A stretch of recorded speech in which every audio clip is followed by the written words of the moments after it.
Merci, Monsieur Antip. Merci pour tout et surtout, mes chers collègues. Je pense que c'est un rapport très important et je suis heureuse de collaborer à ce travail. L'identité numérique. Évidemment, au départ, ce sera pour notre bien, ce sera plus facile pour pouvoir payer, pour pouvoir vérifier si quelqu'un est vacciné ou pour voter. Le vote, c'est précisé dans le texte de la Commission. On voit bien, le toboggan est bien en train d'être mis en place. On est donc à 2 doigts de la puce électronique sous la peau. Au départ, on aura un papier avec un code QR, mais les restaurateurs, les policiers vont se fatiguer rapidement pour le contrôler. Ensuite, on aura des bornes et ce sera plus facile. Ces bornes liront votre identité ou votre statut sanitaire sur un bracelet, une montre, sur un petit objet que vous porterez dans un sac à main, sur un code tatouage ou alors, comme je l'ai dit, sous la peau et les portes s'ouvriront. Et vous pourrez payer facilement, vous passerez à toute allure aux caisses et tout le monde trouvera super de payer sans avoir l'air finalement de payer. L'identité numérique, c'est un saut quantique et il n'y aura pas de retour en arrière possible, comme le pass sanitaire. Le marché des objets numériques connectés est considérable. Pour conforter la mise en place de l'identité numérique, on nous dit « on est déjà tracé par nos mobiles ». Non, le GPS, ce n'est pas assez précis, entre 1 et 10 mètres. On ne peut donc pas dire exactement qui on a rencontré et nous, ni où on est allé.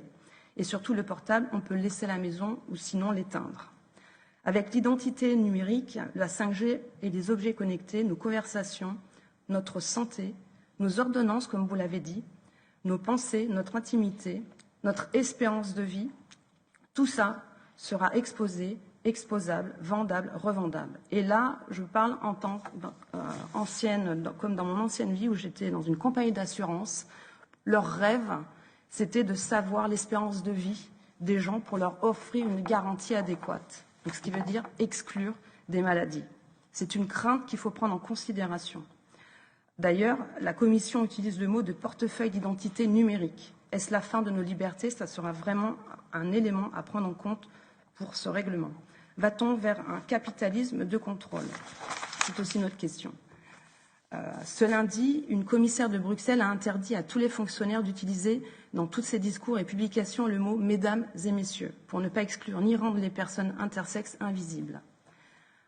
C'est intéressant de noter que la Commission veut que l'identité numérique soit constante toute la vie, mais finalement pas l'identité sexuelle. Donc pour nous, des questions sur lesquelles nous irons de l'avant, ce sera en termes de souveraineté.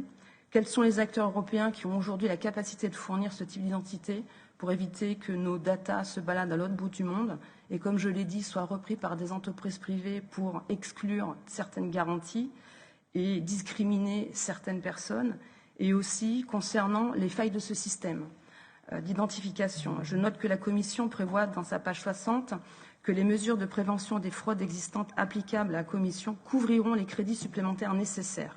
En clair, on sait déjà qu'il va y avoir des fraudes et les amendes financeront les postes de fonctionnaires nécessaires. Donc pour une question plus précise, parlons-nous des grandes fuites de données personnelles récentes. Je vous remercie.